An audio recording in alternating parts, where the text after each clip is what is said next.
Welcome to Enchantment of Eternity's review for Star Trek Discovery Season 4, Episode 2, Anomaly.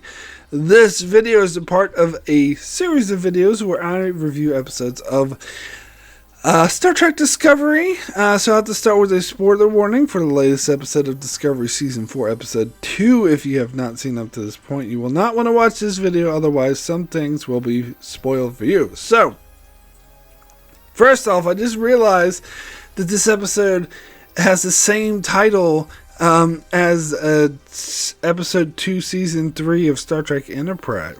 They also had an episode called Anomaly.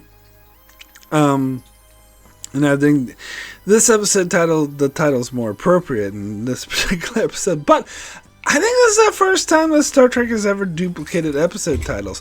Now, I know that a couple movies had the same name as an episode, but that's distinguished between like Star Trek Nemesis or like the Voyager episode Nemesis, or Star Trek First Contact or the TNG episode First Contact, so you could always distinguish that way. But to my knowledge, this is the first time they actually doubled up and just duplicated episode title within the Star Trek universe. But I think so. I mean, correct me if I'm wrong, but in fact, when Prodigy had their episode Terra Firma, I thought, they're duplicating Terra Firma for Discovery, but that was Terra Firma, where Prodigy was Terror Firma. Get it? But anyway, so it was actually technically a different title, but this one's definitely the same as the Enterprise episode, but oh well.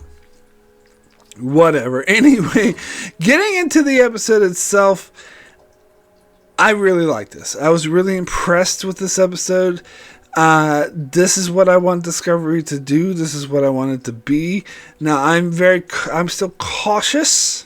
I'm cautiously optimistic, but more cautious than optimistic, because the same thing happened in Season 3. I remember, if I go back and watch my review for the first several episodes of season, not the first episode, but episode 2, 3, and 4 of Season 3, I was like, oh, wow, this is great. This is what I want Discovery to be. And then later in the season, it just went, whoop. Actually, no, maybe not like downhill, but more like, stuck in mediocrity. Like, it started out awesome and then it went to mediocrity and just stayed mediocre, maybe dabbled a bit in the shittiness. But I'm not counting my chickens before they hatch or whatever. That this season could do the exact same thing, or at least be more up and down turbulent, especially after that first episode, it was decent, but it had its issues. But this is kind of like, I talk a lot about how I think Discovery has its highs and lows, and this to me is definitely a high. This was as I said, it's pretty much what I want out of Discovery. It had a very straightforward plot. The camera stood fucking still and didn't like spin around and have people whoa, whoa, whoa, whoa, and talk like they did last episode. And so the directing style of this episode seemed to be the opposite of that. It seemed to be more slow paced, chill. Let's just keep the camera in one place. Let's have a nice, like, powerful character moment conversation. That's what I want. What I want. And I thought this episode actually did a really great job of character stories, character building. And I talked about in my review of last week's episode how where Quajan, I believe is the name of the planet, when it was destroyed, I was like, I don't care. I don't care. This episode made me care. Because they say that the audience's ability to sympathize or empathize with the characters, or to care about what's going on, is through the characters. Like, if the characters care, then the audience will care. And if we care about the characters, then we'll care more if they care. I don't care. Anyway, so So basically, I didn't care before because I didn't really know who Book was. I felt like he was an underdeveloped character. I felt like his family was an underdeveloped character. I didn't really care about his relationship with his family, and that seemed all very fuzzy and just an abstract idea. And so it didn't really affect me deeply. But this episode actually did a good job of fleshing out Book, fleshing out his relationship to his family and how complicated it is and how their deaths really affect him. And I think this is something I've noticed other people online saying about this episode, that it's an amazing way to deal with grief. And I love the way it focuses on Booker's, or I think Booker's what Saru calls him. I think he's just Book. But anyway, I love the way this episode focuses on Book's I was going to say guilt, but yeah, he does have some guilt, but basically it's his coping, his mourning, his coping with the loss of not just his family, but his entire home world, which has really hit huge. And that's kind of an issue I had with the Abrams, one of the billions of issues I had with Abrams' 2009 Star Trek, which is a giant load of crap. To be clear, Into Darkness and Beyond were actually decent, but the 2009 one was shit. I don't know why all the critics say the opposite. It'll always be the biggest mystery to me. Anyway, one of the issues I had with that monstrosity was that when it shows, Vulcan get destroyed, it's not like, oh, I'm a stuck-up Trekkie, I hate them destroying Vulcan because in my canon Vulcan's not destroyed. No, it's more of, it seemed unnecessary, and Spock's reaction to it's kind of, it didn't feel real. And the main reason is because it was a 2-hour movie, they didn't really have time to delve into it, and plus they were too busy flashing lens flares in your face and having these over-the-top CGI diarrhea action sequences. And so it felt like it was unnecessary, and that we didn't really... You couldn't really buy Spock's grieving to this massive loss. Well, I think Discovery did it correctly because, for one, it's a show, so it has more time to delve into this sort of thing. We can spend an entire episode on Book, and it felt, instead of like focusing on flashy CGI diarrhea and lens flares, it was a more slow-paced human story that really and the way that Book reacts, the way that he was like rejecting Burnham, was like when Burnham was like, no, I don't need to go to the bridge, I can stay here, and she's like, no, I want you to leave. Something about that felt really real, and I started to buy Book's relationship with Burnham more in this episode too, and I liked the way that the two of them played off each other in this episode. I think that really worked as well. So I found that a very realistic, a very sort of heartfelt character exploration of how this tragedy completely affected this person's life. But then, of course, at the same time, we have a sort of suspense, intrigue story about them trying to investigate this anomaly destroyed this world, which they still know virtually nothing about, and having to learn more about it so they can prevent future incidents in the future. Now, since I brought up 2009, there's another similarity I noticed that this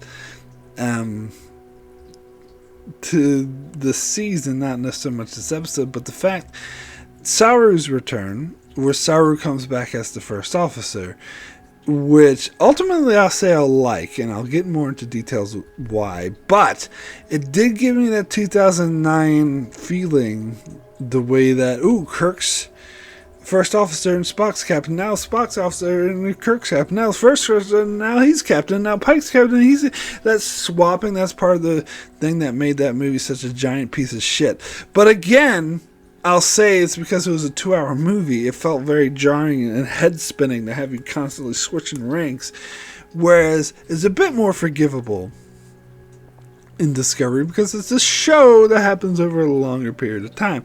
Because, so the show starts off with Burnham is the first officer, Saru's second officer, then Burnham becomes, a prisoner, a criminal basically, and is working in a special thing, so she doesn't have a rank, and Saru's the first officer, and then she gets promoted to the rank, but then Saru's the first officer, and again, now Burnham's now like this de facto second officer, and then Saru gets promoted to captain, and Burnham becomes first officer. Then he fires Burnham and has Tilly again decree I never speak of that again, and then Burnham gets promoted back to captain and Saru, and now we're back to having Burnham as captain and Saru as first officer. So it's like a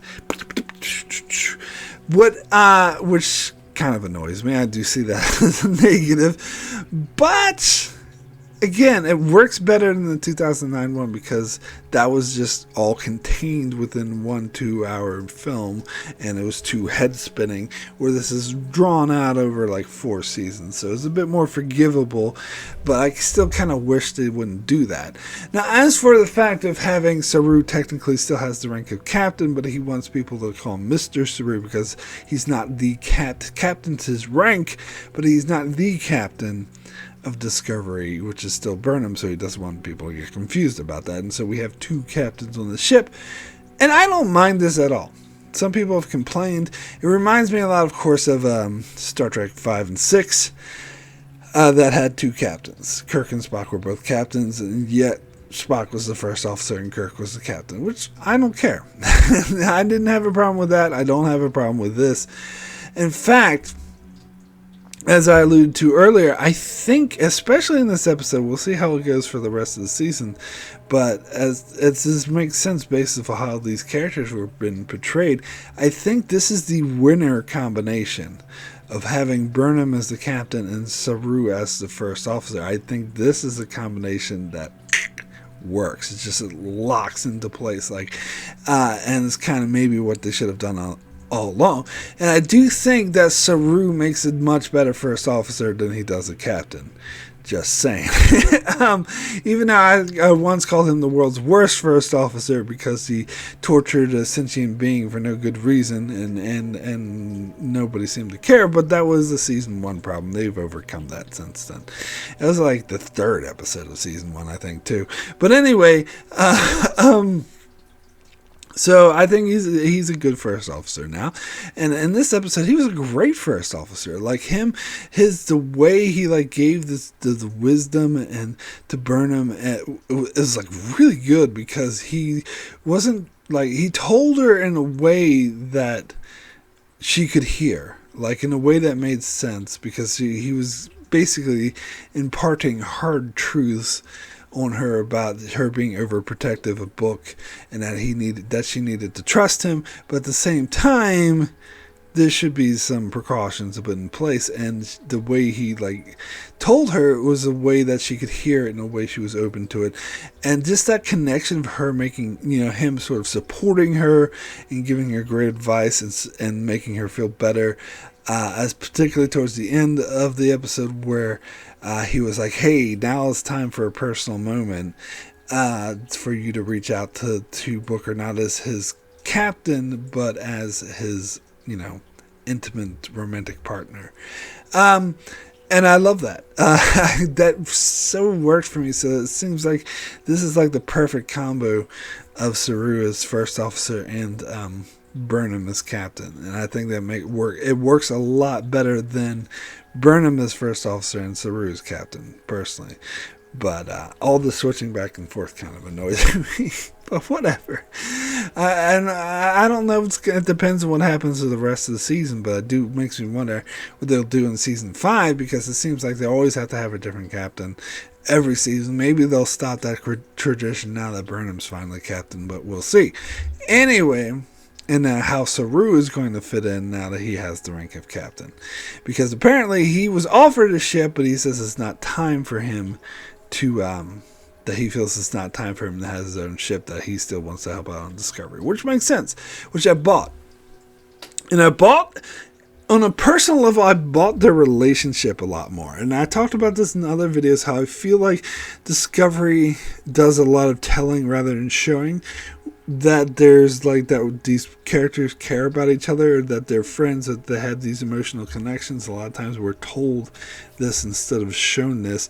And this episode showed it. You saw it. Like in action, you saw the connection that Saru and Burnham had. And I dare say I think it worked better in this episode than it has in any episode previous.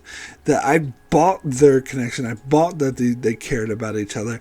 And I bought that Burnham was so happy to see Saru, and that Saru wanted to support and help Burnham and help her succeed.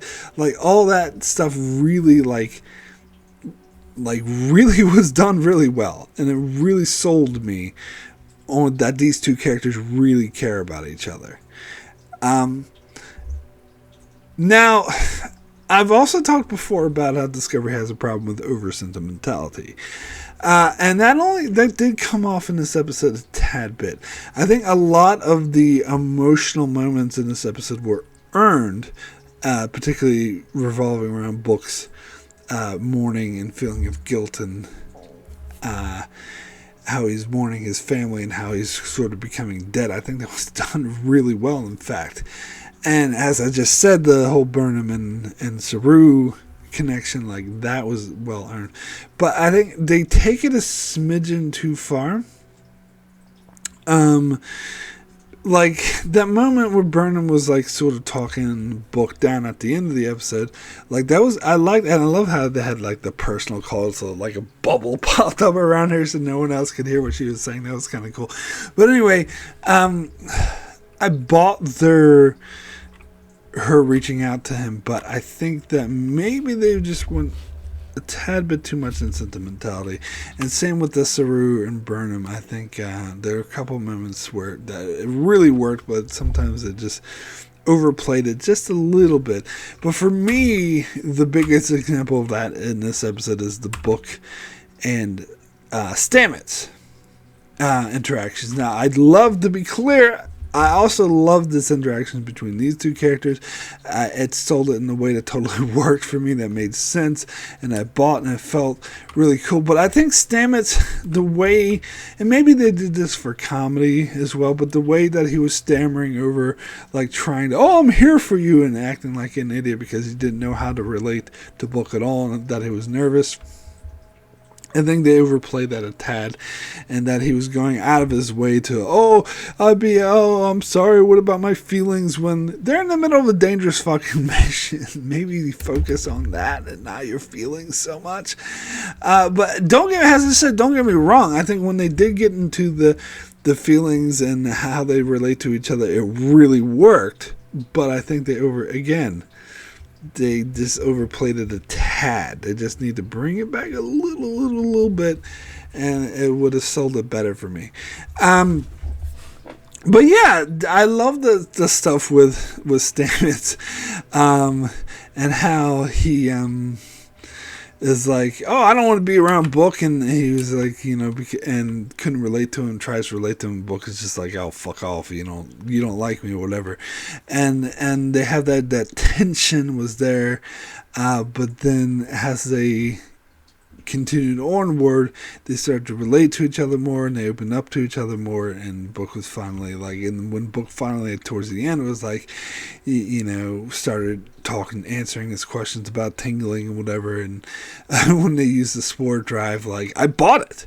Like, they earned that moment. Like, I bought that connection between the two characters, and I think it really, like, that, here's the thing, this episode is basically another Anomaly bullshit thing that Star Trek has done a billion times before, but what elevates this over many of it, is the character interactions, is the heart and the emotion behind what they're doing, and knowing that a whole planet was destroyed by this thing, and that Book is still dealing with the grief over that incident, but the main goal is to prevent other planets. So the stakes are super high, and the sort of personal, emotional toll that they explore in this episode is what elevates this over any other Anomaly BS crap that Voyager or TNG has done a billion times before. So actually, I thought this worked better than many of the previous Trek, the way they handle Anomaly stuff. Now, this Anomaly, of course, is a long-term story arc for Season 4, which, again, I'm cautious about how this is, because in the past, let's be fair, Discovery does not have a good track record with handling long-term story arcs, particularly mysteries, which is what this kind of is. But I think so far, I'm impressed with how they're handling it. But again, I'm not going to count my chickens before they hatch. You could totally fuck it up later. But so far, this is actually the correct way to handle it, because they're not playing too much into, what's the mystery? I mean, they are trying to figure out what this anomaly is, and it is a mystery, but they're doing it in a way that seems natural, and it doesn't seem, at least in this episode, it seems fast-paced to me. It doesn't seem, whereas previous seasons, particularly season 2 and 3, I'm thinking of, they really drag out and prolong the mystery just to keep this freaking season going, and then they had throw in episodes that have nothing to do with the episode again, just to drag things out longer. So I'm very cautious about how they're going to handle it this season. But so far, the pacing's good. They invest in the mystery just enough to keep you interested, but not enough to, they're not overdoing it where it doesn't really work, and they set expectations way too high like season 3 did. What is the burn? It's just some kid who's throwing a fit. So far, I'm intrigued about this anomaly. I'm intrigued about this mystery, and I want them to keep up with this pace and with this way of handling it. I will say that the anomaly itself reminds me a lot of V'ger. Like, this whole storyline reminds me of V'ger from Star Trek The Motion Picture. This weird planet-living thing, and I do get the impression that from the end of this episode, that when they said the anomaly is moving and they have no idea why, that does give me the impression that it's alive, which I wouldn't really mind. It would be more V'ger-like, but it depends on how they handle it. So I am intrigued. Now, one thing I will talk about is, they mentioned Zora, just kind of offhand. The computer apparently wants to be called Zora, and again, it makes us wonder how this is going to relate to Calypso, which is weird that they had that short trek before season 2, and they're still barely touching on it. I honestly think they shouldn't have had that short trek, because that's kind of setting expectations too high, or they should have waited to do that one. Maybe they didn't really have a plan. They're kind of writing backwards from that to try to build up to that, but it's still wondering. If they actually ever catch up to it and they try to fit it in, I don't think it's going to work, and it's going to seem out of place. But that's just my thoughts. But it is interesting that the computer's becoming sentient because it's the sphere data. They did touch on that in season 3, but I don't think they touched on it enough. I think we need more, and they just the way they casually go back to this episode, kind of jarring. I think if they want to explore the storyline, they need to get into more detail about it. This episode, but I will say again, production value and Discovery is always amazing. This episode's no exception. Like when the part when the gravity failed and they're all stuck up in there, that was amazing visual effects, done very well. But again, even when Discovery sucks, it always has that awesome production value. So anyway, my rating for Anomaly out of 10, originally I was going to give it an 8, but I actually think I'm going to go with a 9. A 9, excellent. I just don't want to get overzealous and be like, this is amazing, and then everything starts to go downhill. But the more I think about this episode, the more this is kind of exactly what I want out of Discovery. It's the interesting character beats, keeping the camera fucking still and not constantly spinning it around, and the having these real character moments that I totally buy, sentimentality that I totally buy, that's only off by a tad, and is way better than most Discovery episodes. Is really over sentimental, and focus, and it really elevates the typical boring Star Trek stuff like Anomaly BS by having really realistic and interesting, fleshed out, and powerful character stories. So yes, please, more of this. Let's not backslide again, please, Discovery. Anyway, that is it for my review of season 4, episode 2 of Discovery. I shall be back next week and every week thereafter to cover Star Trek Discovery, so be sure to check me out for that. Also check me out as I cover many other Star Trek shows, as well as other shows like The Expanse, Star Wars, The Clone Wars, and more. So be sure to subscribe so you can keep up with all of that.